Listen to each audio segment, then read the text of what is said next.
একদিকে ইউরোপ, অন্যদিকে এশিয়া, আর মাঝে 700 মিটারের একটি সংকীর্ণ জলপথ, যা বদলে দিয়েছে পৃথিবীর ইতিহাস আর ভূ রাজনীতি।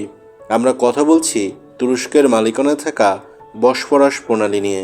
এটি কেবল কৃষ্ণ সাগর আর মর্মর সাগরকে যুক্ত করেনি, বরং শতাব্দীর পর শতাব্দী ধরে বিশ্বের সবচেয়ে গুরুত্বপূর্ণ ও কৌশলগত জলপথ। কেন এই ছোট্ট জলপথটি ঘিরে এত যুদ্ধ আর রাজনৈতিক টানাপোড়েন, আর কেনই বা বিশ্ব বাণিজ্যে এর গুরুত্ব অপরিসীম? চলুন আজকের ভিডিওতে জেনে নেওয়া যাক। মূল আলোচনায় যাওয়ার আগে চ্যানেলটি সাবস্ক্রাইব করে বেল আইকনটি চেপে রাখুন। তো চলুন শুরু করা যাক। বসফরাস প্রণালী একটি গুরুত্বপূর্ণ জলপথ যা কৃষ্ণ সাগর ও মর্মরা সাগরকে সংযুক্ত করেছে।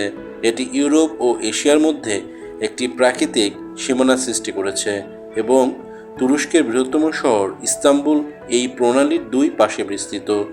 মাত্র 30 কিলোমিটার দীর্ঘ, নিম্নে 700 মিটার থেকে সর্বোচ্চ 3.7 কিলোমিটার প্রশস্তের এই প্রণালীর সর্বাধিক গভীরতা 110 মিটার। রাশিয়া, ইউক্রেন এবং অন্যান্য কৃষ্ণসাগরীয় দেশগুলোর বাণিজ্যিক পথ এটি বিশ্বের অন্যতম ব্যস্ত নৌ চলাচলের পথ বটে, যেখানে দৈনিক প্রায় 40,000 জাহাজ চলাচল করে। রাশিয়া ও ইউক্রেনের তেল ও গ্যাস রপ্তানির প্রধান পথ এটি। বসফরাস প্রণালী কেবল একটি জলপথ নয়, বরং এটি ভূ রাজনৈতিকভাবে অত্যন্ত গুরুত্বপূর্ণ এবং তুরস্কের জন্য কৌশলগতভাবে অত্যন্ত মূল্যবান সম্পদ। বসফরাস ও দার্দানেলস প্রণালী নিয়ন্ত্রণের জন্য 1936 সালে মন্টো কনভেনশন স্বাক্ষরিত হয়। এটি তুরস্কের এই জলপথের উপর পূর্ণ নিয়ন্ত্রণ দেয় এবং শান্তিকালীন ও যুদ্ধকালীন পরিস্থিতিতে সামরিক ও বাণিজ্যিক জাহাজ চলাচলের নীতিমালা নির্ধারণ করে দেয়। শান্তিকালে সমস্ত বাণিজ্যিক জাহাজ বিনা বাধায় বসফরাস ও দার্দানেলস প্রণালী দিয়ে চলাচল করতে পারে। যুদ্ধ চলাকালীন সময় তুরস্ক নির্ধারণ করতে পারে কোন দেশের জাহাজ চলাচল করতে পারবে। যুদ্ধকালীন সময়ে তুরস্ক চাইলে এই পথ বন্ধ রাখতে পারে।